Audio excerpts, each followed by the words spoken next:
e eu tenho pesquisado a série Segunda Chamada, né? Aí, enfim, queria pedir duas coisinhas aí. Uma é se apresentar, quem puder no chat, mas também falar se chegou a ver algum episódio, se conhece a série e tal, para o nosso encontro partir disso também. E aí, enquanto vocês respondem, eu vou transmitir a tela aqui.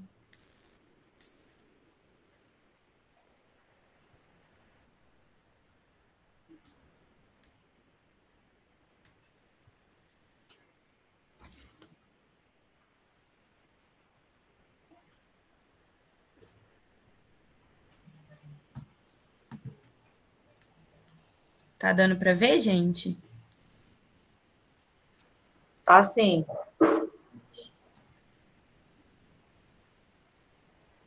Beleza. Então, mais uma vez, agradecer aí. Estou vendo a resposta de vocês aqui também, acompanhando. Enfim, a ideia, né, da nossa roda de conversa aí é EJA na Tela, um diálogo sobre a série Segunda Chamada, né? Então, meu nome é Ana Carolina Leal e eu estou fazendo um mestrado aí, analisando essa série, dando uma aprofundada. Ops. E aí, um pouco sobre o contexto de produção da série, né?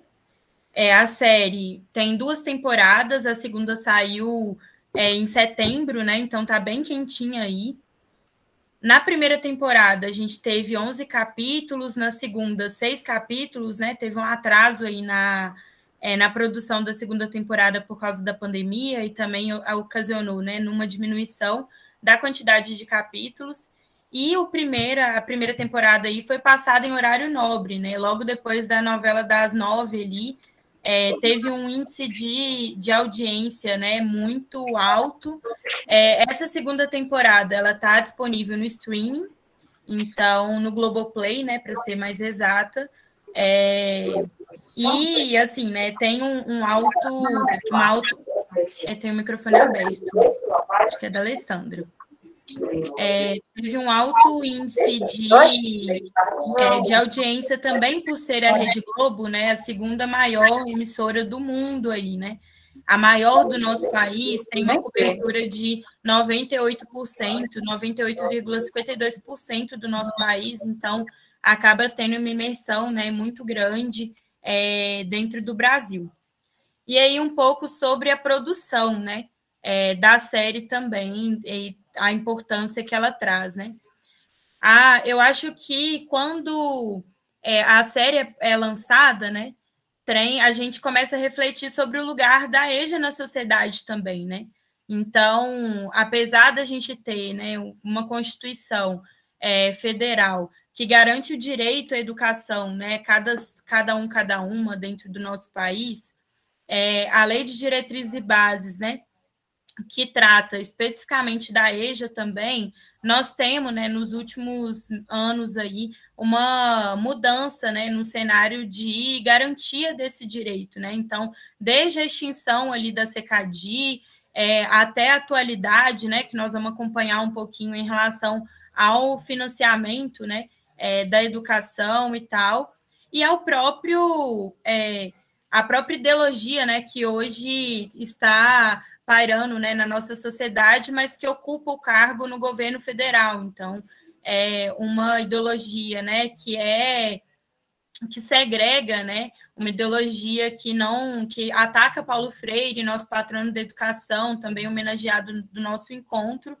e que tem uma realidade aí que tem muito forte, assim, né, dentro da educação de jovens e adultos. Então, todo esse contexto impacta, né, diretamente a EJA, né. No âmbito acadêmico também, né, queria trazer um pouquinho das reflexões. O que eu tenho trazido na pesquisa, né, o conceito de especificidades da EJA. Então, refletir mesmo sobre utilizar, né, quais as características que são específicas dessa modalidade de ensino, né, e a partir disso fazer uma análise da série. tem uma importância muito grande, né? Porque dá visibilidade para a EJA, visto, né, toda a importância que a Globo tem e tal. Fazendo o levantamento, né, não identifiquei nenhuma outra série que tratasse da educação de jovens e adultos, e as autoras, né, nós vamos ver já, falam um pouquinho sobre isso também, né? Então, a minha pesquisa de mestrado aí, ela tem como objeto, né, tem como objetivo as especificidades da EJA, uma análise da série Segunda Chamada, né? Apesar de todo esse contexto quando a gente vai refletir, né, sobre a educação de jovens e adultos, quem ela atende, quem ela deveria atender, né? Fiz um levantamento aí sobre a demanda de EJA hoje no nosso país. Então, no nosso país, a gente tem 6,8% o índice de analfabetismo, e isso corresponde a mais de 11 milhões de brasileiros com 25 anos ou mais. Então, se a gente for olhar a partir de 15, por exemplo, nós vamos ver que esse índice aumenta ainda mais, né? Com a educação básica incompleta, ou seja, que são demandantes, né, da EJA em potencial, nós temos mais da metade da população, né, mais da metade dos brasileiros com 25 anos ou mais aí, que não tem a educação básica completa, né? Então, um pouco dessa demanda, né? Apesar desse contexto, nós temos o menor, em 2019, nós tivemos o menor investimento da década, segundo o CIOP. Então, em 2012, né, a gente teve ali 1,6 bilhões, aí os valores já corrigidos e tal, e em 2019, né, a previsão, que era de 74 milhões, uma previsão muito abaixo do que a gente precisa, né, para ter uma educação de fato de qualidade, dentro da educação de jovens e adultos. Apesar dessa previsão, a gente ainda teve apenas 22% desse gasto previsto, né, desse investimento aí previsto, que foi de 16,6%. Aí trouxe aqui, né, essas são as autoras da série, a Carla For e a Júlia Spadaccini. E aí elas, em uma entrevista, né, elas falam assim: muito já foi falado sobre educação. Séries foram feitas, filmes, peças de teatro. O que não se falou sobre educação? Esse recorte talvez seja o patinho feio da educação. É a ponta mais esquecida, é onde tem menos verba, é um lugar onde o próprio professor não é tão valorizado. Então, a série joga luz sobre essas pessoas invisíveis. Trouxe algumas citações aí para ajudar a gente a refletir também, né?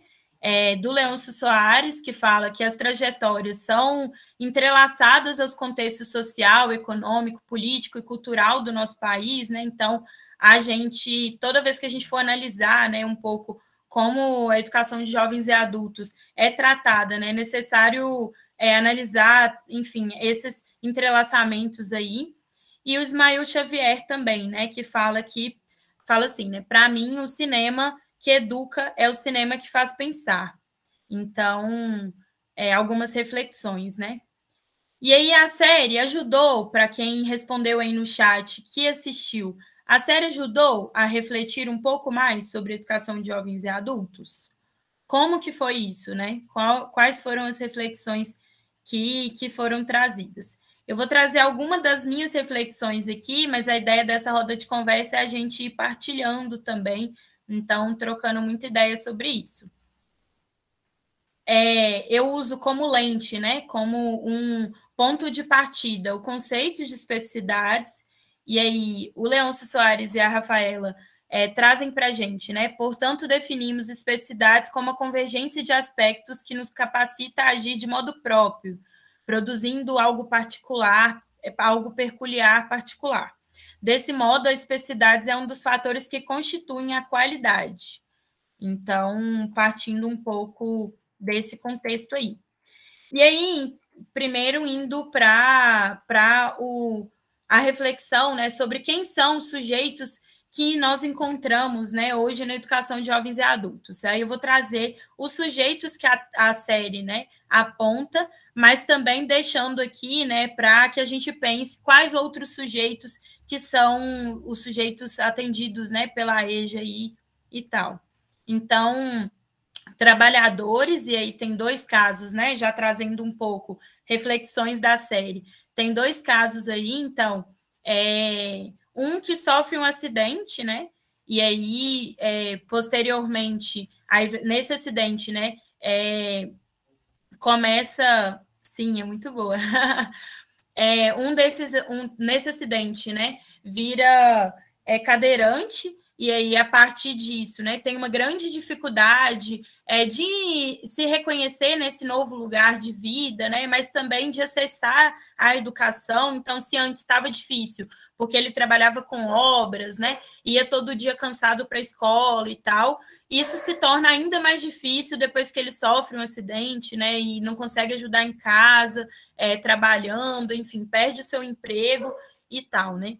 Um outro que é o cansaço, né? Então tem também uma reflexão ali na série de sujeitos, né, trabalhadores aí que chegam na educação de jovens e adultos à noite muito cansados também, né? Depois de todo esse contexto. Ele dorme em sala de aula e tem um atrito com a professora também, né?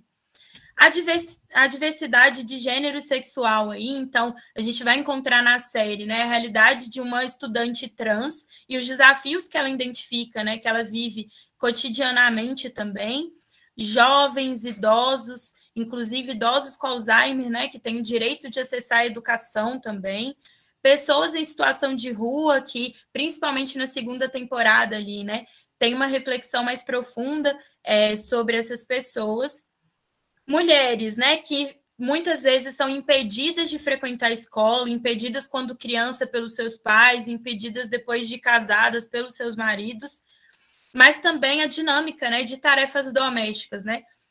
Então, de cuidar de filhos, cuidar da casa, e aí, partindo disso, ter uma dificuldade, né, ainda maior com frequentar. E aí traz até uma reflexão, né, que eu acho que é importante aí, que é sobre o atendimento da EJA, né? Será que é só no noturno que é importante, né? Então, um pouco essa reflexão. Ou tendo EJA, né, atendida ali no turno da manhã, atendida no turno da tarde, a gente conseguiria contemplar, né, por exemplo, essas mulheres, né, que têm filhos, deixam seus filhos na escola e poderiam estar indo também concluir seus estudos, né, prosseguir seus estudos ali. Então, acho que são reflexões importantes ali, que eu acho que a série suscita também, né? Uma garota de programa também, sendo atendida pela EJA, né? Uma forma de trabalhar e de se sobreviver mesmo, né? Dentro dessa realidade tão dramática, né? Como diria Paulo Freire ali. Mãe solo, né? Então, mães que precisam levar seus filhos para a aula e que não tem uma estrutura ali, né? E que, enfim, tem toda uma complexidade sobre esse lugar. A violência, né, que também é refletida dentro de muitas escolas, o próprio tráfico de drogas também e tal. E também uma diversidade, né, ali dentro da educação de jovens e adultos, sendo contemplada por indígenas, quilombolas, diversidade territorial também, né? Então, dentro de uma mesma sala, vários lugares do país, e estudantes com deficiência, né? Então, são alguns dos públicos ali que a série aponta, né, como um atendimento para da educação de jovens e adultos ali, a diversidade desses sujeitos que hoje se encontram na EJA. E aí eu trouxe alguns trechinhos, assim, né? Porque a série, ela traz, né, muitas falas e que nos fazem refletir, né? Nós que somos da EJA, esse lugar ali dentro da escola e os sujeitos, né? Não só estudantes, mas como um todo, que nós vamos ver em breve, né? Aí trouxe alguns trechinhos aí para a gente. Eu tenho medo, eu saio de casa todos os dias e não sei se volto viva. Essa é uma fala da estudante trans, que, enfim, tem toda, né, encontrado ali levando uma navalha, né, para a escola, e a resposta dela para a professora, né, que a questiona sobre isso, é essa, né, e fala, olha, não tem como continuar na escola se eu não conseguir, né, se eu não puder ter, né, inclusive sofre violência dentro da própria escola e tudo mais, né. Um outro pedaço aí eu passei minha vida toda cuidando de você, dos meus filhos. É aqui nessa escola que pela primeira vez eu estou fazendo alguma coisa para mim. Você entende isso? Se você me ama, você tem que entender. Uma estudante idosa que responde para o seu marido que não queria que ela estudasse, né? Então, um momento também de emancipação, né? Que a série apresenta. Um outro pedaço de um estudante trabalhador, o elevador de serviço tinha dado BO e o porteiro me mandou subir 22 andares de escada. 22 andares carregando pizza e refrigerante para a madame jantar. Custava, aí ele fala, né? Porra nenhuma ele ter deixado eu subir de elevador social. A escola, e aí outro trecho, a escola não está preparada para você, mas seus colegas estão. Então, uma reflexão ali sobre o estudante com deficiência e o atendimento escolar, né? E aí, quando a gente vai pensar na realidade docente, então, na realidade desses professores, tem uma diversidade de realidades, né? Nós vamos trazer algumas delas aqui. Uma dessas professoras é a Lúcia, que é feita pela atriz, né, Débora Bloch, e ela fala assim, né, no início da segunda temporada. Quando me pergunto o que eu faço, eu respondo que sou professora. Mas isso não é o que eu faço, é o que eu sou. Hoje, não é só o começo de mais um ano letivo. É a minha vida que está recomeçando mais uma vez. Porque quando se é professora, é dentro da escola que a nossa vida acontece. Então, uma reflexão ali, né? Inclusive, vários professores que trabalham 3 turnos, né, dentro da escola e tal, e uma reflexão sobre a vida acontecer nesse espaço, né?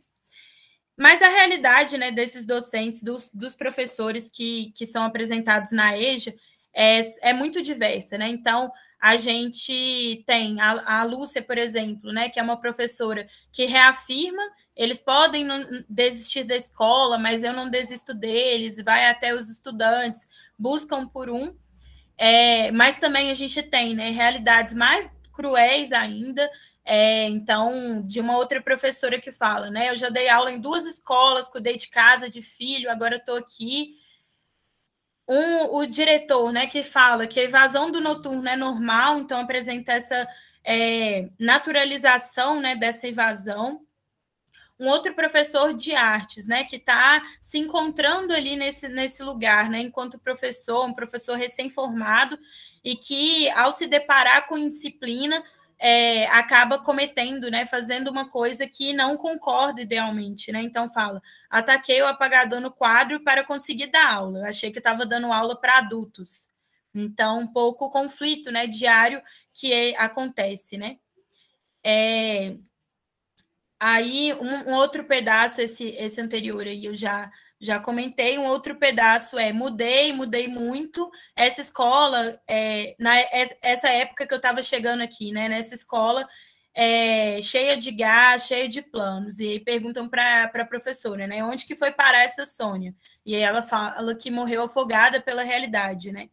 Então, é uma professora que sofre violência doméstica e que, depois de toda uma jornada, né, chega na escola para dar aula e tem, enfim, né, que fala, reafirma aí que morreu afogada, né, pela realidade da vida. Então, acho que é um ponto interessante, né, porque a série ela não aborda apenas, né, não romantiza esse lugar nosso enquanto professor da educação de jovens e adultos, né? Mas ela traz a complexidade e a diversidade de realidades dentro desse lugar. O legado da educação popular, como outro eixo norteador aí da análise, então, uma professora de matemática, né, que apresenta ali o salário mínimo pela quantidade, sendo divididos ali, né, pela quantidade de dias do mês. Então, a conta, né, corresponde ali, se a gente pega o salário mínimo e divide por 30 dias, corresponde a R$ 33, um pouco mais de R$ 33. E aí, ao final de fazer essa conta, né, junto com os estudantes e tal, a professora reflete que não é suficiente, né, para sobreviver, e faz com que os estudantes também reflitam sobre isso, né? Então, partindo da realidade, uma postura de escuta durante o processo, mas também com uma relação, né, através dessa relação dialógica ali, buscando uma educação emancipatória, né? Em vários outros momentos, dentro de sala de aula, né? a série aborda professores partindo da realidade dos sujeitos, né, reconhecendo também o saber popular ali dentro da sala de aula. Então, alguns tópicos aí sobre o legado da educação popular presente na EJA e também na série. Proposta pedagógica, né? Então, utilizar o conhecimento dos sujeitos para ensinar matemática, como a gente viu no slide anterior. Também tem um trecho, né, que a partir da história de Maria Carolina de Jesus, que nomeia, né, a escola, se reflete também sobre a realidade dos sujeitos ali dentro de sala de aula, né? Então, a professora, vou voltar nesse trechinho, mas a professora suscita, né, uma série de perguntas ali para fazer com que haja uma reflexão, né? As avaliações, que aí demonstram, né, em grande parte das disciplinas, avaliações mais quadradas mesmo, então, as carteiras enfileiradas, avaliação escrita, individual e com tempo de início e de término, né? A utilização dos conflitos para refletir sobre a realidade, então, esse processo educativo mesmo. Oficina de teatro do oprimido também, que o professor de artes dá, então, uma diversidade, né, dentro das propostas pedagógicas ele é apresentada. E aí, no meio de um conflito, né, fora do âmbito escolar, o estudante lembra da professora e fala Revolta dos Negros, lembra de um trecho, né, da aula de história e fala Revolta dos Negros. E aí a professora responde, você dizia que a gente só ensinava Revolta dos Brancos, Tiradentes. Por sua causa, a gente fez um debate na sala de aula sobre a Revolta dos Negros. Então, a partir, né, dessas reflexões também, né? Aí só voltando, né, sobre a Maria Carolina de Jesus, a professora, né, ela reflete ali sobre a quantidade de nãos, né, que a Maria Carolina de Jesus recebeu no decorrer da vida, e a partir disso pergunta em sala de aula, né, quem aqui já foi parado, né, recebeu uma olhada atravessada no elevador, quem já foi parado pela polícia, né, quem já sofreu diversas formas, né, de preconceito, discriminação, e aí no final traz uma reflexão sobre um caso que estava acontecendo na escola, né, que ela pergunta quem já foi agredido por ir ao banheiro, né, e aí só a estudante trans levanta a mão nesse momento, né, então ocasionando também, possibilitando uma reflexão sobre esse lugar, né? E aí ela finaliza, a cena é finalizada ali, ela refletindo sobre a importância, né, de na escola ninguém receber esse não, né? Então, um pouco esse contexto, né? Então, se a gente vai olhar para a infraestrutura também, né? Assim que o professor chega na escola, uma outra professora comenta, né? Essa luz deu curto-circuito no fim do mês passado. E aí ele pergunta, e ainda não consertaram? E aí ela fala, nunca deu aula em escola pública, né? E ele responde, primeira vez, então se prepara que aqui é curto-circuito todo dia. Um outro trecho aí sobre infraestrutura, né? A sala da Sônia está cheia de goteira, o chão está todo alagado. Você não importa de ceder sua sala para aula de histórias, né? Então, é o diretor falando ali com o professor de artes e também, né, enfim, refletindo ali sobre o lugar da arte na escola, né? Então, muito em segundo plano, né? Quando der e tal, e não tendo, né, uma importância como deveria, como a gente gostaria que tivesse, né? Quando a gente vai para o âmbito das políticas públicas, então, na segunda temporada, principalmente, né, apresenta ali um baixo número de matrículas e, a partir disso, uma reflexão de a EJA vai acabar. E aí, e na pesquisa, né, que eu tive a oportunidade de participar, isso foi que a gente pesquisou, né, dando uma contextualizada. Pesquisamos a educação de jovens e adultos em escolas públicas aqui em Minas Gerais. Então, pegamos a região metropolitana de Belo Horizonte, a região dos Inconfidentes, e a partir dessa reflexão, em muitos momentos, essa frase foi dita, né? A EJA vai acabar. E aí, como assim, né? A EJA vai acabar relacionado ali ao baixo número de matrículas, E quando a gente volta lá para o meu terceiro slide, e vê o alto índice, né, de pessoas que não tiveram oportunidade de concluir seu processo de escolarização, e se a gente amplia, né, a educação para além do processo de escolarização, mas também, né, um processo formativo, educação ao longo da vida, a gente encontra um nó, né? Na verdade, será que a EJA vai acabar ou querem acabar com a EJA, né?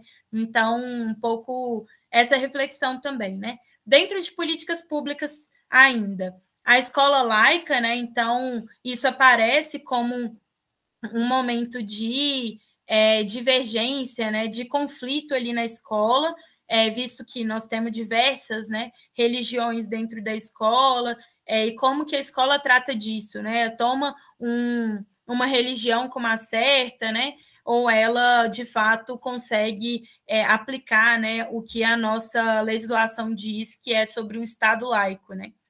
A estrutura da escola como um todo, então, ali, né, a luz que pifa e não tem condições, né, de seguir, né, e retomar ali, né, enfim, a aula, o ventilador também em alguns momentos, a própria sala de aula alagada, e na segunda temporada, né, um problema estrutural ali que coloca também a escola, né, como uma possibilidade de fechar por conta da estrutura, a alimentação, né, que em muitos momentos é colocada, né, na série como um grande desafio, né, porque não é uma alimentação suficiente para as pessoas, digna, então tem vários trechos que abordam um pouco isso também. O transporte, né, até chegar na escola, então, no momento, né, no Brasil, onde a gente está vivendo esse processo de nucleação ali e a dificuldade que é desses estudantes se deslocarem. A higiene também, né? Então, se a gente, na escola, né, nós encontramos pessoas em situação de rua, encontramos, que a gente viu lá no slide da diversidade dos sujeitos, encontramos também, né, um senhor que trabalha o dia inteiro catando latinha e tal, para poder se manter, e aí chega na escola, né, e não tem acesso a um espaço mesmo para se higienizar, né? Isso ocasiona vários conflitos dentro de sala de aula, que a série aborda também, né? E aí, uma das frases ali sobre alimentação, né? Uma pessoa que visita a escola, um dono de empresa pergunta, tem adoçante? E aí a cantineira responde, não, aqui tem açúcar e pouco ainda, né? Então, para ilustrar um pouco isso, né? Mas apesar de toda essa diversidade, né, dessa complexidade de desafios mesmo, né? A escola ainda é tida como um lugar da esperança, né? Então, no final de cada episódio da série, as pessoas, estudantes e professores, né, de escola pública, né, e também, né, de escola filantrópica, colocada ali alguns relatos dessas pessoas, né? E aí um desses relatos é assim: eu posso estar com o problema que eu tiver. Quando eu chego no portão da escola, parece que tudo se abre, parece que aquilo tudo ficou para trás. Então, apesar desses inúmeros desafios, a escola como esse lugar também, né, da esperança. Então, um pouco isso, né? E aí, alguns autores para nos ajudar aqui na nossa conversa também, né? Primeiro, a Jane Paiva, uma grande referência para a gente. Como educativos, entendo os programas que se valem de todos os recursos possíveis da técnica e da tecnologia, dos acervos de imagem, de situações imprevistas e de criatividade para tratar um tema ou uma questão de modo a provocar questões outras ao espectador. Então, um pouco a reflexão, né? A série nos ajuda aí nesse processo. A gente pode identificar, né, a série como educativa, né? Então, a gente refletir um pouquinho sobre isso, né? Quem assistiu a série, mas também quem está acompanhando aqui a apresentação, né? Aí o Loisos também, né? Peter Loisos fala: o mundo em que vivemos é crescentemente influenciado pelos meios de comunicação, né? Cujos resultados muitas vezes dependem de elementos visuais. Então, a gente viu um pouquinho, né, sobre isso na roda de conversa anterior, né, de 2 horas, mas também trazendo aqui o quanto que nós estamos imersos, né, a esses meios de comunicação e que essa comunicação muitas vezes, né, é feita pelos elementos visuais também. E aí uma pergunta, né, para que a gente responda aqui na nossa roda de conversa. A série ajuda a apresentar um tipo de retrato da EJA? Então, a partir do que eu apresentei, né, que a série aborda, mas também a da vivência de vocês, né, quem assistiu a série, outros elementos também. E aí agradecer demais, né, o espaço, que a gente tenha um tempo bem produtivo aí. A educação é um ato de amor, por isso um ato de coragem, como diria nosso patrono da educação, Paulo Freire, né? Meu e-mail também, para quem quiser entrar em contato, depois eu posso mandar aqui no chat também. E aí as referências, né, utilizadas aí para apresentação. É isso, gente. O play para a gente conversar, né? Daqui a pouco eu falo mais um pouquinho e tal. Obrigada, Carol Leal, pela excelente explanação, pelo trabalho maravilhoso. E agora nós abrimos para o diálogo, né? Para as questões, curiosidades, reflexões. E vocês fiquem à vontade para se colocar. Eu posso? Sim, Ola. Primeiro, eu quero parabenizar a Carol. Carol, tão linda, tão poderosa, sabe?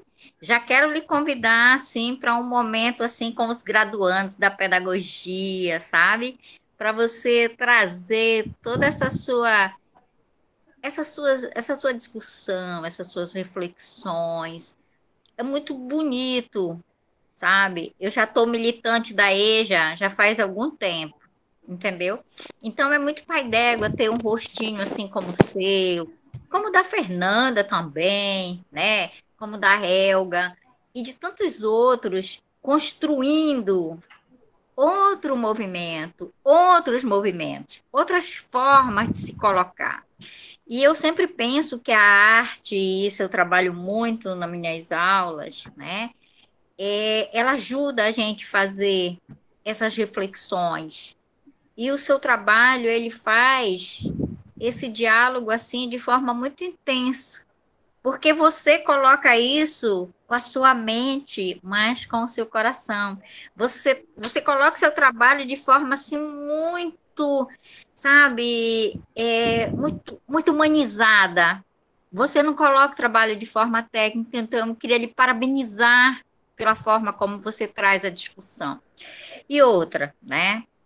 Se eu tivesse que sugerir assim para os autores da série, eu diria para eles virem aqui para a Amazônia Paraense, fazer um momento onde eles pudessem mostrar tanto a perspectiva de mulheres idosas, que é o público com o qual eu trabalho, via projeto de extensão da Universidade Federal do Pará, e como elas se reencantam pela vida, principalmente a partir da educação de jovens e adultos, né? Mulheres que a vida inteira tiveram a vida marcada por negação de direitos, e não é só direito à escola, é direito à própria vida, mulheres submetidas à violência doméstica. Então, quando elas se reencontram, elas também se reencantam. Nós trabalhamos com a perspectiva das escrevivências, que as mulheres possam pensar nas suas próprias histórias de vida, para pensar a escolarização. E também diria o seguinte, né? Acho que esse é um movimento, e o outro é para pensar o fechamento das escolas do campo. Sabe, Carol, nós estamos vivendo aqui você dizia, né? Eu acredito que em todas as regiões do país faz uma década que os números só caem. E no campo, essa realidade, ela é simplesmente ela deixa as pessoas, ela nega o fato do sujeito permanecer no seu lugar. A pessoa é arrancada do seu lugar. E aí você tem um agravante de só ser no noturno. E as pessoas vão por vielas muito ramais. e elas têm que rodar, rodar, rodar para chegar na escola. Então, assim, eu sou do Fórum Paraense de Educação do Campo, a gente vive fazendo essas denúncias. E assim, sabe, Carol, eu fico me perguntando, e essa é uma pergunta para você e para todo mundo, e eu já vou encerrar. Por que que diante do desmonte que a gente está vivendo, né, a negação de direitos, por que será que a Rede Globo, que apoiou, né, o cenário que hoje está aí, se coloca hoje denunciando o caos na saúde, o caos na educação? Por que será, né?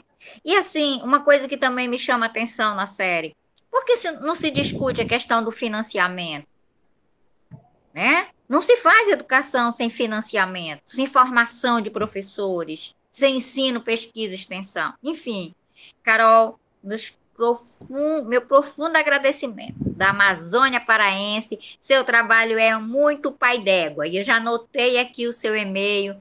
No próximo momento, eu gostaria muito de tê-la conosco, fazendo esse diálogo. Parabéns, Carol. Nossa Senhora, obrigada demais da conta. Bom, eu acho que é isso, né? O objetivo também, né, ao analisar a série, é encontrar essas outras realidades, né, que não são abordadas. Então, muito esse desafio também, né? A realidade várias dessas realidades são passadas de forma superficial, né, no decorrer da série, que merecia um aprofundamento maior também.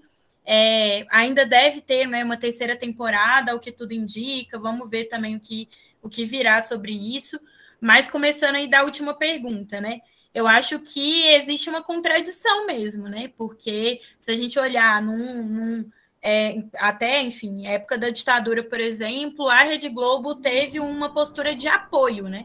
Então, e agora, né, enfim, governo Bolsonaro, todo o cenário que nós estamos vivendo, e há um giro, né, uma atualização ali de abordar, né, mais criticamente a realidade, né?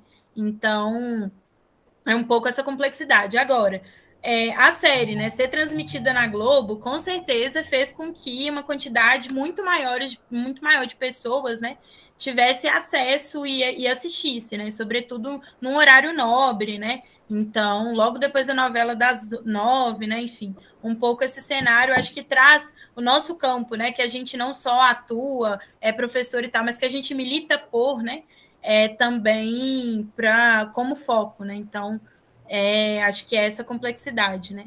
E aí, sobre escolas do campo, assim, acho que eu tive a oportunidade, né, num período de trabalhar também no Escola da Terra, né, que era um projeto, na época era um projeto piloto ali em âmbito nacional para salas multisseriadas, né?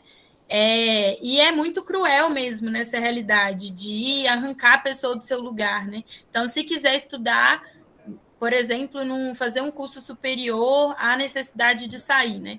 A gente tem alternativas a isso hoje, mas que precisam de ser fortalecidas, né? Nesse governo, o que a gente está vendo é o contrário, né? Infelizmente, como a pedagogia da alternância, né? Que, enfim, tem vários cursos superiores aí que abordam, mas que eu acho que é um pouco, né, essa quantidade de desafios. Vai ser um prazer enorme, Eula, mesmo, né, estar com vocês aí. A gente, enfim, passei um bom tempo aí, né, como monitora de disciplinas da pedagogia. Foi a partir dessa realidade, né, que eu também tive o interesse por pesquisar a série, né, porque alguém até falou no chat, né, através da arte, uma reflexão sobre a realidade, né, e isso é muito potente quando a gente leva para a sala de aula, formando futuros educadores de jovens e adultos também. Então, vai ser um enorme prazer, com certeza.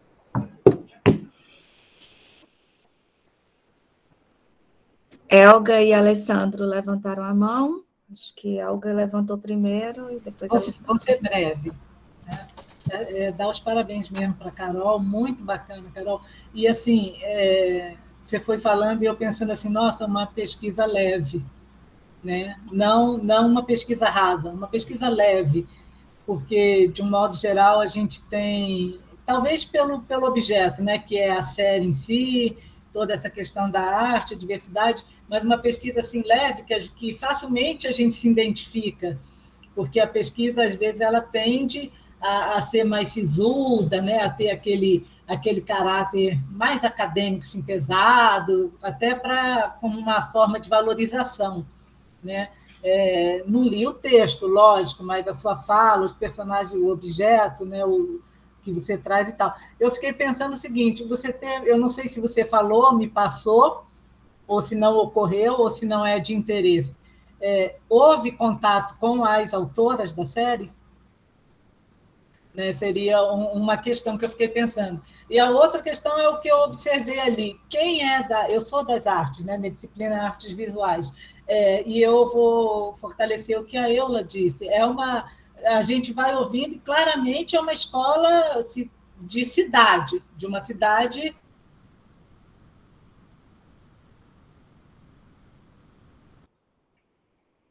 Eu acho que a Olga teve um probleminha com a conexão. Isso, ela volta rapidinho. Ela volta na mesa rápido, dela de manhã. Isso.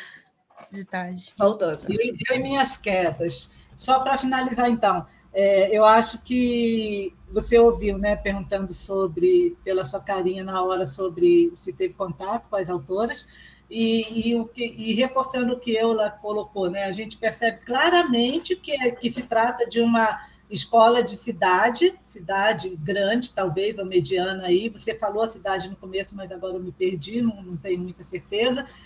E como professora de artes, não tem um exemplo que não foi dado que eu não vivi, né? Como professora da EUJA de uma cidade maior, uma capital, no caso aqui, Brasília. Então, assim, é muito bacana mesmo o trabalho, adorei.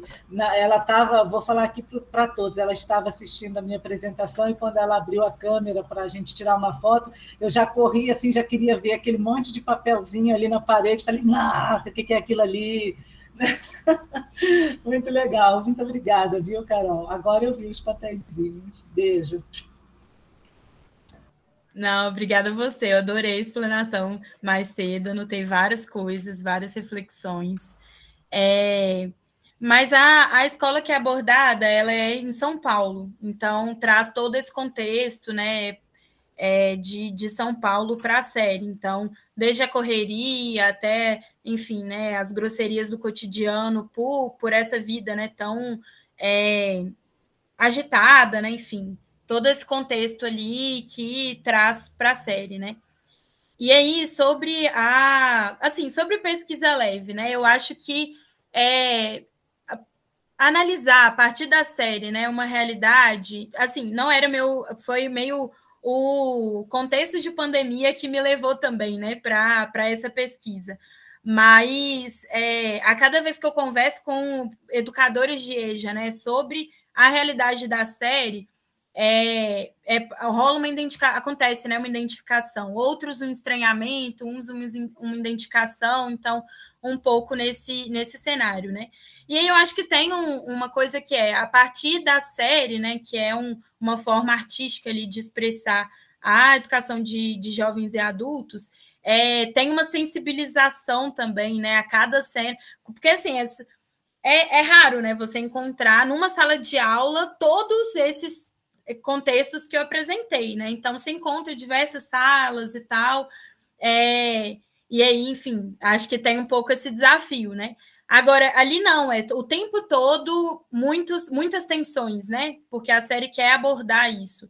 Então, eu acho que é leve, mas apresenta esses outros desafios também, né?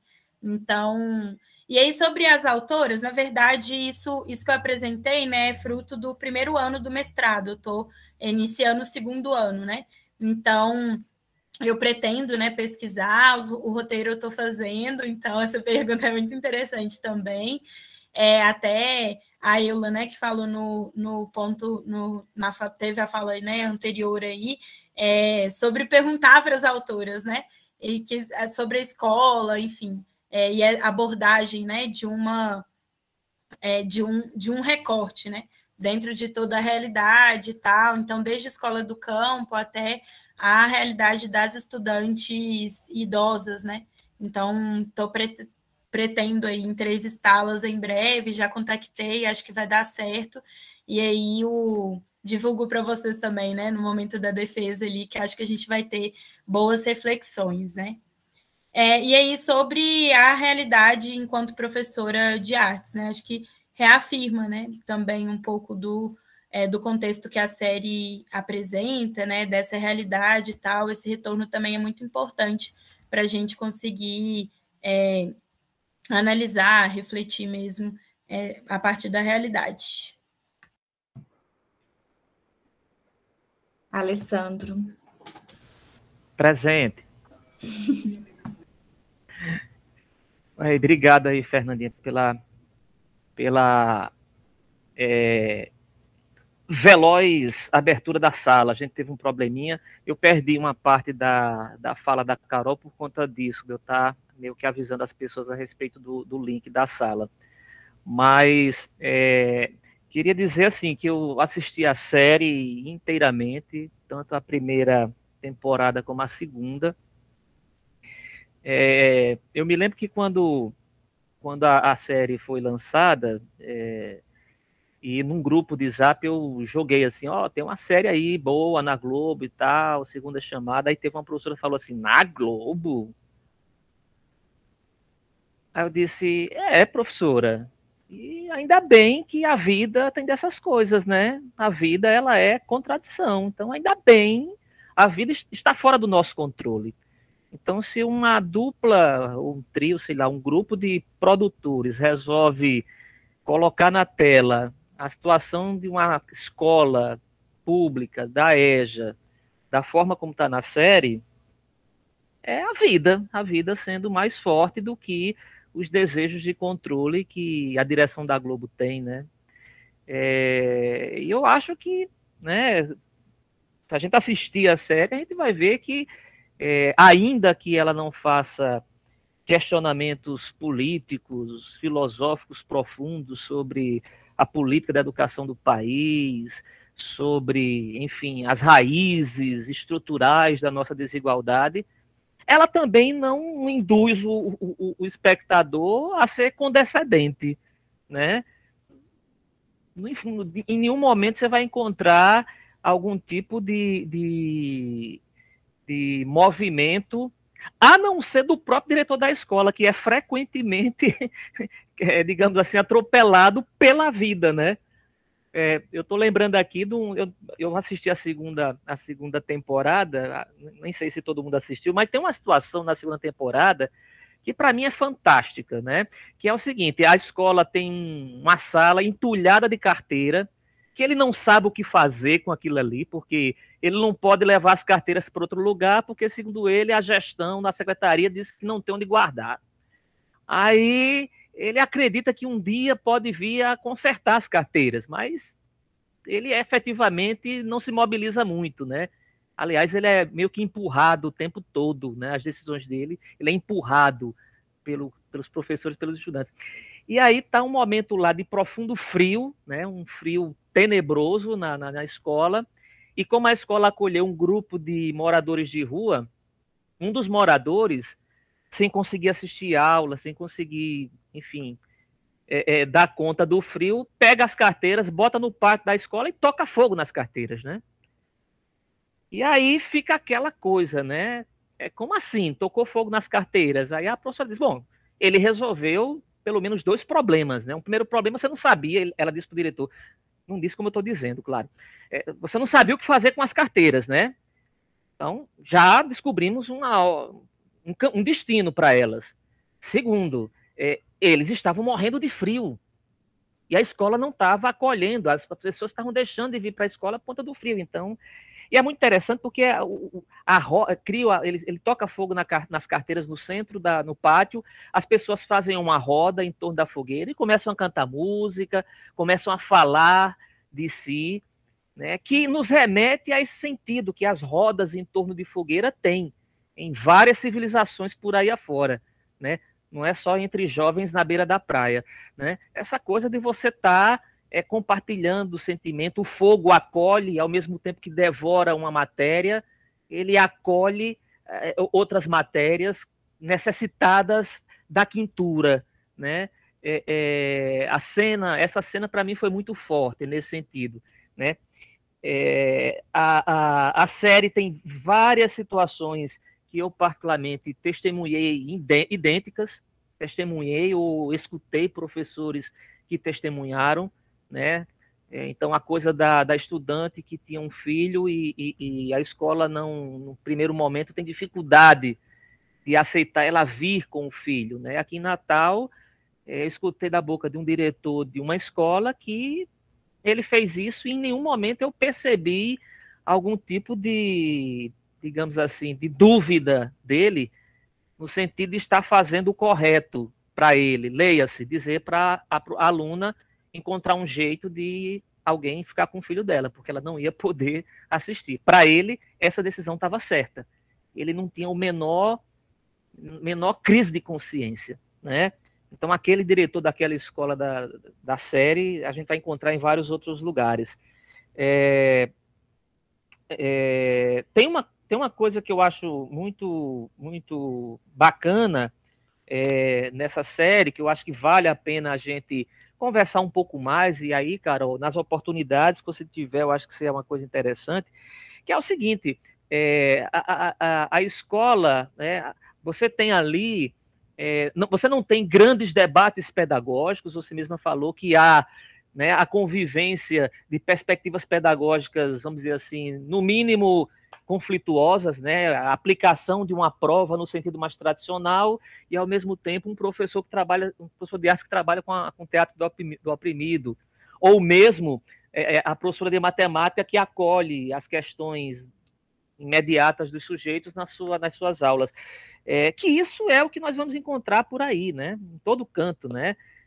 Por exemplo, tem gente que idealiza, por exemplo, a campanha de Pé no Chão também se aprende a ler aqui em Natal.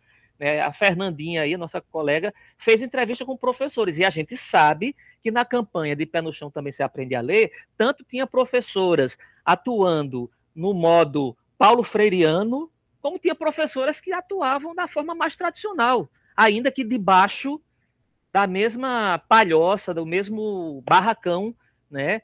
Então, a vida é assim.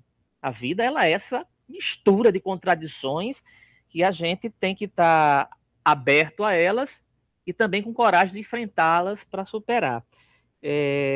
Acho que o seu trabalho certamente vai ser muito bacana, estou muito afim de acompanhar.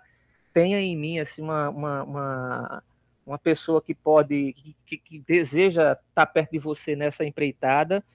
Inclusive por isso, porque eu acho que tem uma questão aí da arte, né, do uso das narrativas como série, cinema, que eu particularmente tenho muita identidade, né?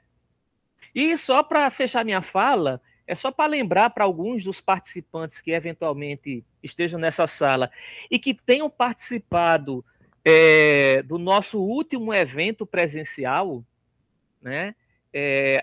No nosso último evento presencial, a gente trouxe a diretora do CIEJA, que deu inspiração para o pessoal da série. O CIEJA é o CIEJA Campo Limpo, lá do Capão Redondo. A gente teve uma conversa com a ex-diretora, né, que hoje ela não está mais na direção, né, que é a professora Eda. E esse ano, numa das nossas reuniões virtuosas, a gente conversou com o atual diretor da escola, né? Foi muito bacana. Então, é isso aí. Acho que você tá num bom caminho, tá certo? Carol, vá em frente e conte conosco aí. Acho que me alonguei muito, né? Desculpem. Adorei. Várias reflexões. Vou passar por algumas. Mas, primeiro, eu acho que é isso mesmo, é a contradição, mas eu acho que a gente tem que utilizar dessa contradição, né? Nós que estamos querendo fazer com que a EJA de fato seja reconhecida, né? Com a importância que tem e tal. E a Rede Globo é isso, né? É a segunda maior emissora do mundo, sabe? A maior do nosso país, está presente em muitos lugares, né? No interior e tal.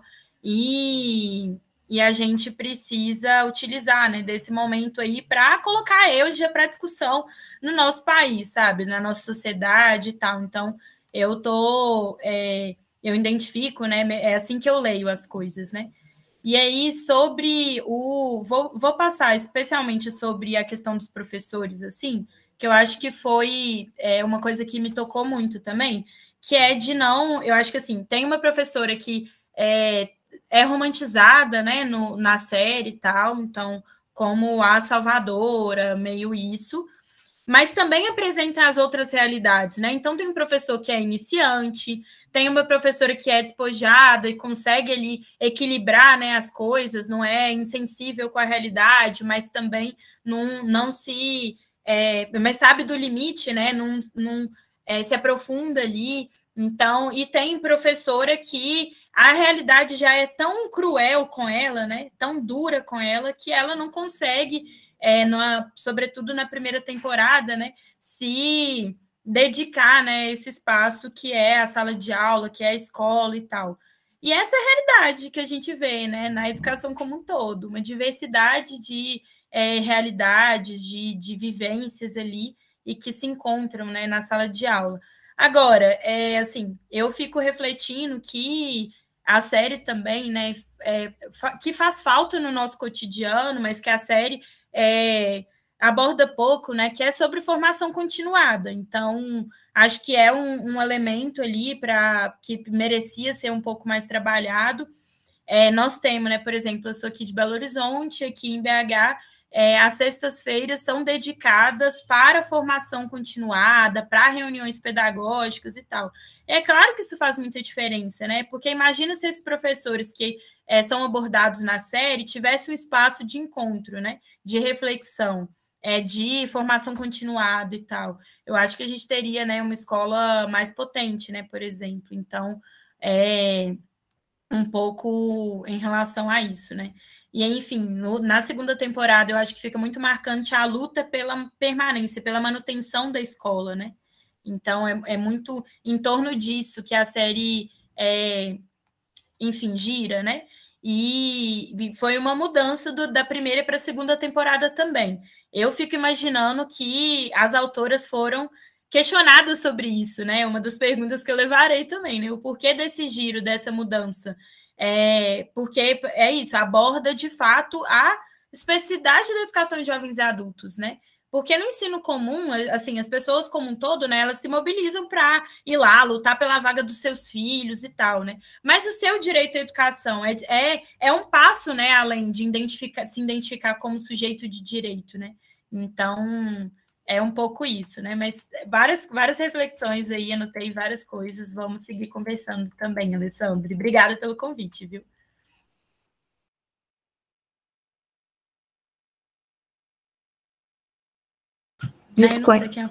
É desconhecido, que eu esqueci o seu nome. Você falou hoje pela manhã. E depois Márcia Maria. Pessoal, aqui em Natal são 17h30, então posso dizer boa tarde ainda, né? O Brasil é um país continental.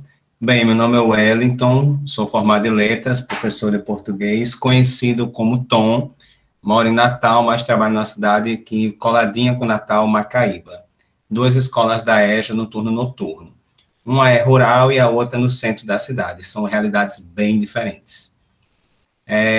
Primeiro, parabenizar a sua pesquisa. Realmente, como a colega Elga falou, uma pesquisa leve, muito leve. Eu ficava aqui torcendo para você ter algum furo, que eu assisti a primeira temporada, não vi a segunda, não tem o Globoplay, não tem outra plataforma que você falou que está passando, não vi a segunda temporada ainda.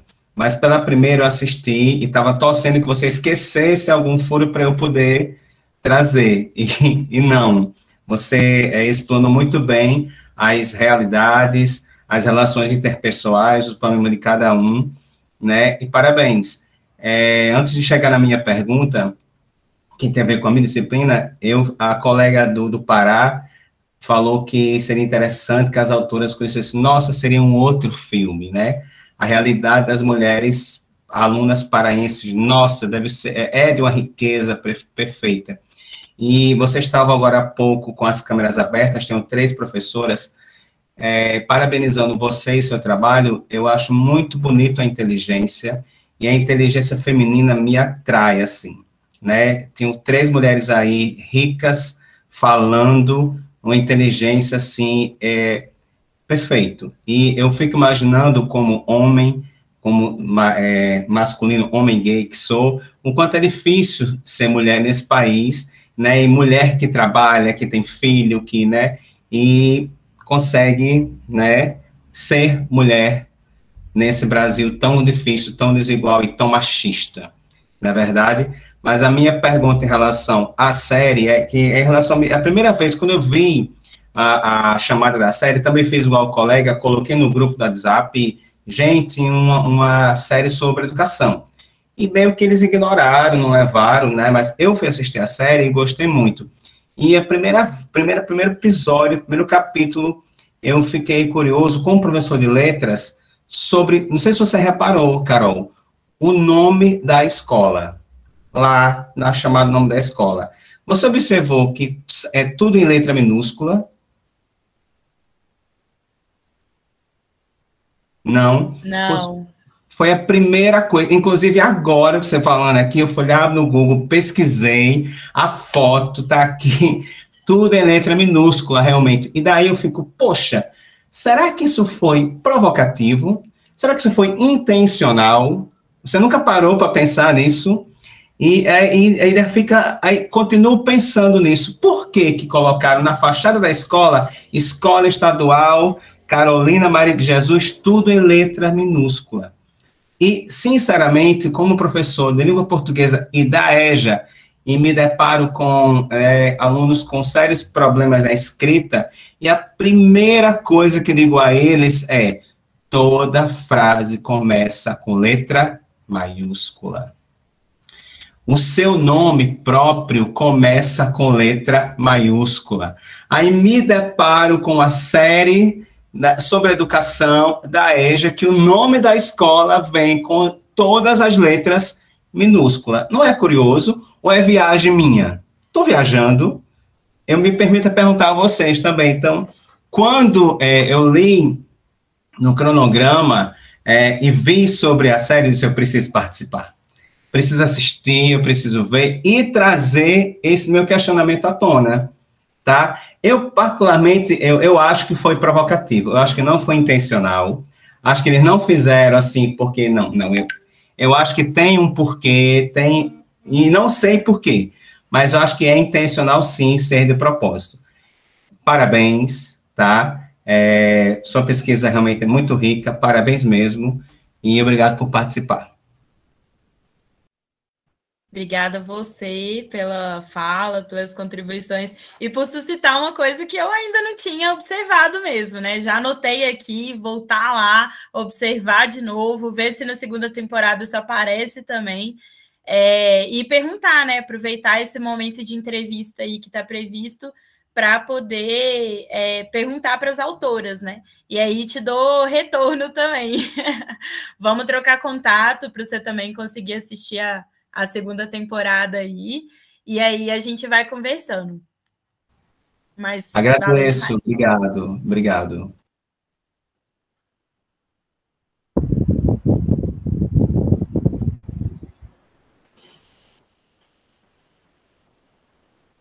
Márcia? Boa tarde a todos.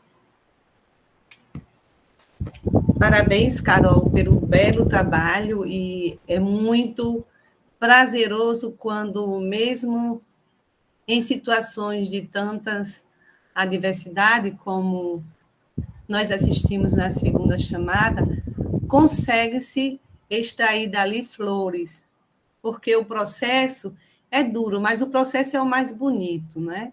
E o produto são os logros que se obtêm de um fazer pedagógico tão significativo quanto foi e é a segunda chamada, porque continua existindo nas nossas falas, nos nossos fazeres e nas nossas reflexões. E aí, fazendo uma ponte entre a segunda chamada e o momento atual, na segunda chamada, a gente vê todas as características dos sujeitos, não é, da EJA, aquele sujeito com diversas dificuldades que chega ali capengando, pedindo socorro, na verdade, né, clamando por socorro de toda a ordem. E ali tem um sujeito sensível, que é uma professora, e que estende a mão e que muitas vezes esse aluno não desgarra dela.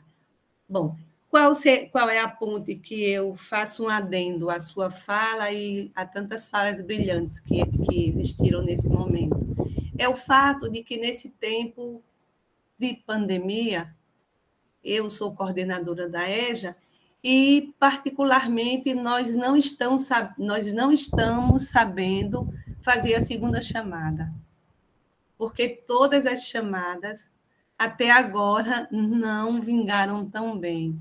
Mas elas não vingaram tão bem, não foi pelo tão somente o fazer que pode não agradar ou desagradar, é pelo fato da própria condição imposta a eles, da desigualdade em que eles estão inseridos. E aí, mesmo a gente tendo conhecimento vivendo e tendo conhecimento dessa desigualdade, a gente não consegue trazer esses alunos, não é? Então, é um desabafo meu diante do que eu vi, fiz esse paralelo, né, daquela segunda chamada com essa atual chamada, porque, afinal, o nosso contexto, esse contexto tão sombrio, nos faz pensar em várias chamadas, quando nós somos bombardeados por mais um desmonte na educação. Então, muito obrigada, Carol, por sua fala, e obrigada aos colegas também pela partilha e pela escuta. Obrigada a você, Márcia, demais da conta. Eu acho que assim, eu acho que merecia uma série, né, específica para falar da realidade que nós estamos vivendo hoje, né, num contexto de pandemia. A explanação, né, anterior aí, que começou às 2 horas, da Elga, trouxe isso também, né? Então, a reflexão sobre como que é, então, as tecnologias, né, na educação de jovens e adultos para esses sujeitos que estão, inclusive, né, lutando para sobreviver em meio a esse caos, né, que estamos vivenciando hoje no nosso país, né? E não tem resposta pronta, né? Então, eu acho que é o cotidiano, né? Acho que tem algumas experiências, né, que podem nos inspirar aí para que a gente tente, né? Mas cada realidade é uma também, e a gente vai se revendo, né? Enfim, e pensando em outras alternativas em meio a esse processo, né? Mas eu também acho que esses espaços de encontro, né, como esse aqui, são espaços de fortalecimento, né? Para que a gente consiga, enfim, voltar para lá e tentar fazer diferente, né? No meio dessa realidade tão dura, tão cruel. Mas também, enfim, um pouco o equilíbrio, né, que alguns personagens da série, alguns professores da série têm, mas outras não, né? Que é de identificar que a gente tem limites também, né? Sobre a mudança, né, dentro da nossa sociedade, para que a gente não adoeça também em meio a esse caos, né? Então, acho que é um pouco esse equilíbrio, assim, que você apresenta muito bem, né? Dessa angústia, dessa não naturalização dos desafios que nós estamos vivenciando, mas, ao mesmo tempo, de olhar para isso e saber até que ponto, né, a gente consegue ir. Então, meio esse equilíbrio e esse esforço, né, que a gente tem feito no nosso cotidiano, assim. Então, obrigada pela sua fala também, várias reflexões. É isso, aí não vi outras pessoas inscritas. Não temos mais questões. Alguém gostaria de fazer alguma outra reflexão que não levantou a mão? Eu já levantei. Oi? Você levantou de novo? Não. Eu ia dizer, eu já tinha levantado, mas eu gostaria de fazer uma observação, mas eu acho que alguém se manifestou. Acho melhor dar prioridade a quem não falou ainda. Aqui no chat, as pessoas estão agradecendo. A aula de Estamos Freireando via tecnologia. Acho que você pode se colocar, Alessandro. Não, é a respeito dessa... Tem uma questão que eu acho que está meio que dentro da nossa discussão aqui, que é o seguinte: a gente não pode muito exigir de uma obra de arte, porque nós estamos falando disso, de uma obra de arte, né? A gente não pode exigir da obra de arte aquilo que ela não se propõe, sabe? Que ela não se propôs, porque o artista, quando ele faz uma obra, a apropriação da obra escapa ao controle dele, né? Por exemplo, aquela obra do Zé Ramalho, Admirável Gado Novo. Eu já vi uma entrevista dele, ele dizendo que, originalmente, ele não tinha uma intenção política naquela música, ainda que ela tenha sido apropriada, né, por muita gente no sentido político, né? O que ele estava fazendo ele fez uma leitura musical da obra do Aldous Huxley, Admirável Mundo Novo e tal, né? Então, assim, ele não estava olhando para a realidade política daquele momento em que ele estava vivendo. Não estava.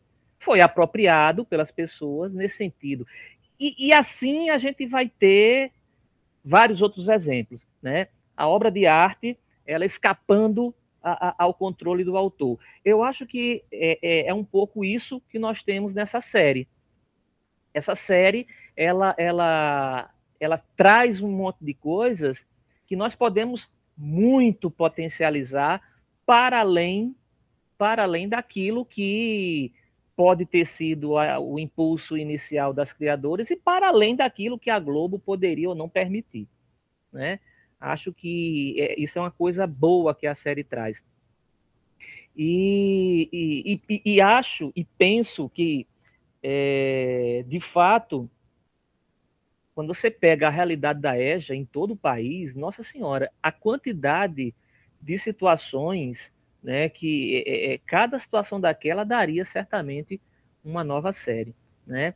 Acho que um exercício que a gente pode fazer, inclusive eu fiz isso, eu consegui baixar a primeira temporada todinha, eu tenho essa primeira temporada guardada num HD, porque teve um professor, ele nem está aqui, eu já mandei um zap para ele dizendo se ele devia estar aqui.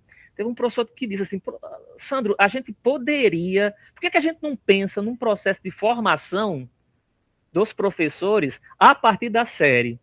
Eu digo, eu agora não tenho tempo para pensar isso. Se vocês topar, eu estou dentro. Qualquer coisa, a primeira temporada eu tenho guardadinha. Não precisa ninguém ser assinante do Globoplay para ter acesso. Eu estou com ela aqui guardadinha. Um dia aí, quem sabe eu disponibilizo por baixo do pano, claro, né, para efeito de um processo de formação. Porque eu acho que tem esse elemento, a questão do acolhimento, né, especialmente isso. Eu acho que o forte da série você tem uma escola que está acolhendo a diversidade de sujeitos, inclusive os professores, mas principalmente a diversidade dos estudantes. Ela tem essa qualidade. E essa qualidade, né, é um elemento fundamental. Porque, por exemplo, os sujeitos que não estão vindo hoje, inclusive em razão da pandemia, não estão vindo porque alguns deles não podem, como os moradores de rua não podiam, como a menina lá que tinha um filho não podia, mas a postura da escola lida claramente pelos estudantes como uma escola que vem ao encontro deles, os mobilizou, né? Eu já vi professor dizendo assim: eu não tenho a obrigação de ir até a casa dos alunos. Não sei, eu sinceramente não sei. No caso da EJA, talvez a gente tenha sim que fazer esse movimento. Talvez a tal semana pedagógica na EJA devesse ser todos os professores saírem até os bairros dos seus respectivos alunos e dar uma caminhada, entrar na casa deles, bater um papo, conversar, sentir o cheiro do esgoto, ver a quadra onde eles jogam bola, né? Tomar um café lá na birosca que ele passa antes de chegar em casa, ou até tomar uma cerveja se for o caso, mas aí é hora de trabalho, não vale. Toma o refrigerante, um copo d'água.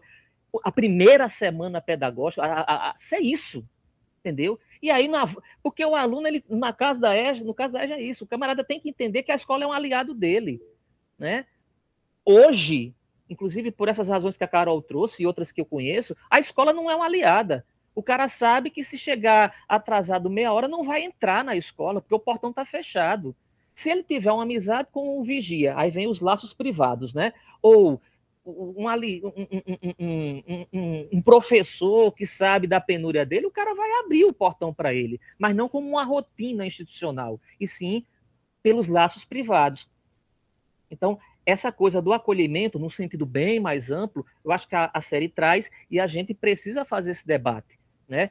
O aluno também não vem porque a escola não é um momento de acolhimento dele, não é o espaço onde ele vai se sentir acolhido. Em muitos casos, não são todos, obviamente, mas essa contradição está exposta na série e é uma contradição que está presente nas nossas escolas. A Valesca quer falar, pelo que eu estou vendo aqui, vou parar por aqui.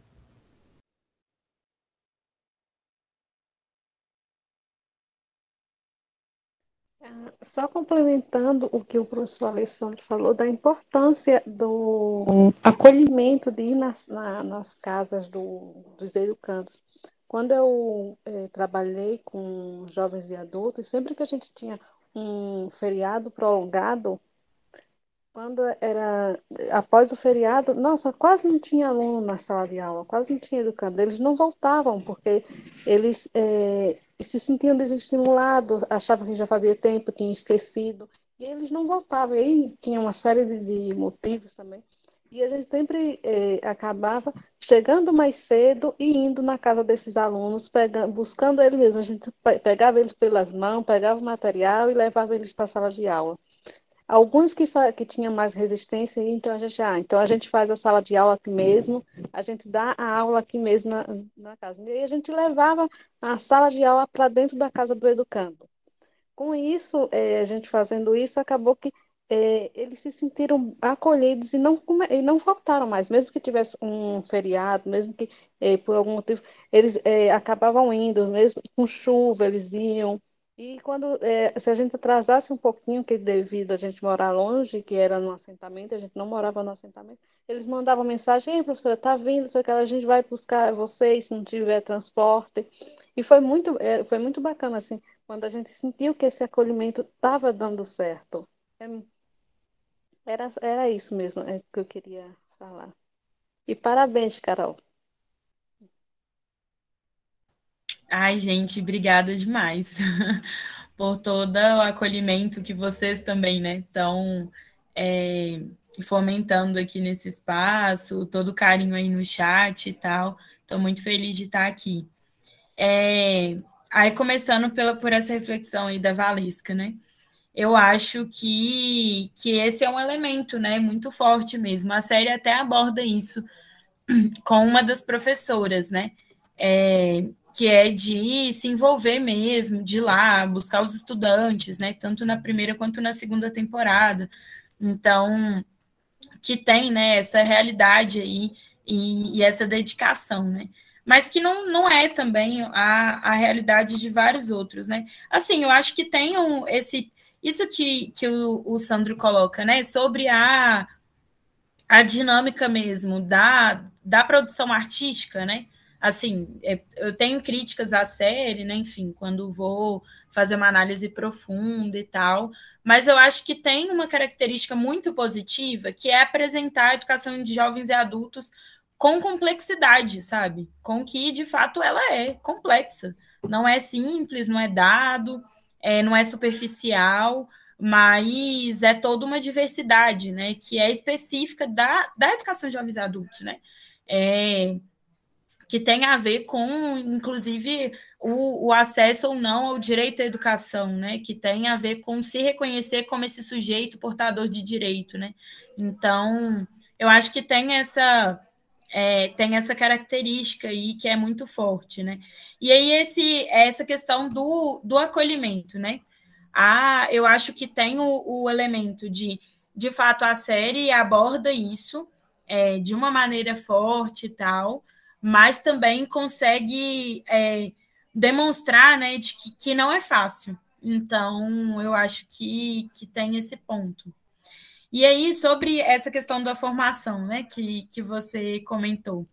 Assim, eu até fiquei, durante toda a minha pesquisa, né, desde lá no início, quando eu comecei a refletir sobre o projeto, isso é um objetivo mesmo, né? Eu acho que, é claro, a pesquisa tem mestrado, doutorado, pesquisas como um todo, né, tem uma função, né, uma importância, uma relevância aí para a gente conseguir ler a nossa realidade e tal, mas eu acho muito importante a gente sempre ter um ímpeto de ir além disso também, né, de ir além das páginas escritas, mas de pensar como essas reflexões podem contribuir aí com as próximas gerações de educadores, né?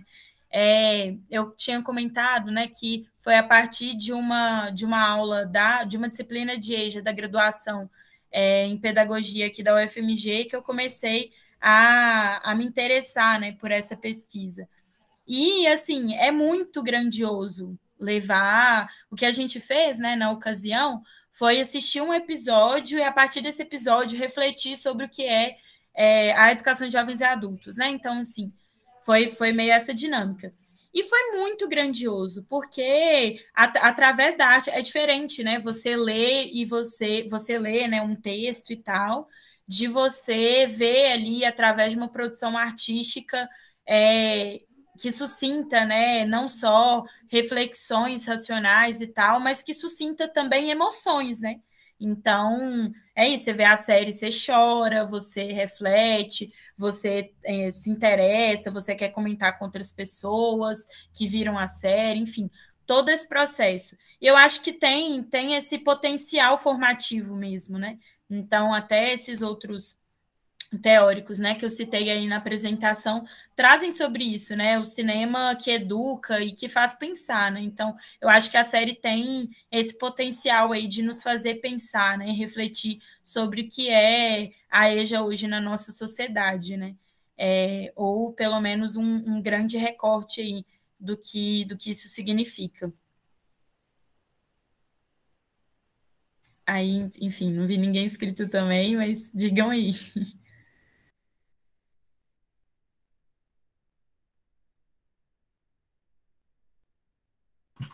Alguém mais gostaria de colocar alguma curiosidade, pergunta, alguma outra reflexão?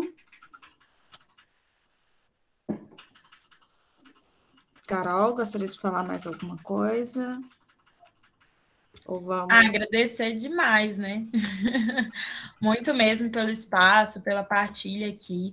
Vou mandar aqui de novo tanto o meu e-mail quanto o meu número, né? Para vocês entrarem em contato pelo WhatsApp aí. Vou adorar receber mensagem e a gente também marcar outros espaços de encontro. Obrigada mesmo, gente. E nós agradecemos, Carol, em nome da equipe da organização do 7º Encontro EJA em Movimento, agradecemos muito o seu aceite ao nosso convite, né, de vir trazer seu trabalho aqui para conversar conosco, apresentar, como os demais colegas, parabenizo, né, a apresentação e agradeço todas as reflexões e a sua disponibilidade, né? Então, muito obrigada em nome da equipe de organização do evento. Agradecemos a todos e todas que participaram desta roda de conversa, né, pelas trocas, pelos diálogos estabelecidos, e tenho alguns informes que é sobre a nossa programação, né? Hoje à noite nós temos ainda a mesa redonda, EJA e o mundo do trabalho, qual o projeto pedagógico, com o professor Dante, do IFRN, e a professora Janaína Marques, do IFSUL. Amanhã, a nossa programação começa às 9 horas, com relatos de experiência, 14 horas e 16h15, também com relatos de experiência, e teremos a nossa mesa de encerramento às 19 horas, né? Com o título, que deixa eu só olhar aqui que eu não memorizei, o título Currículo e Materiais Didáticos, Tensões, Produções e Reproduções na EJA, né? Com a professora Hermínia, da Universidade Federal de Santa Catarina, e Paulo Eduardo Melo, da UEPG. Então, muito obrigada a todos e todas, e nos vemos em breve na próxima programação, às 19 horas. Boa noite. Tá ótima programação, hein? Obrigada, gente. Valeu. Obrigada, Carol.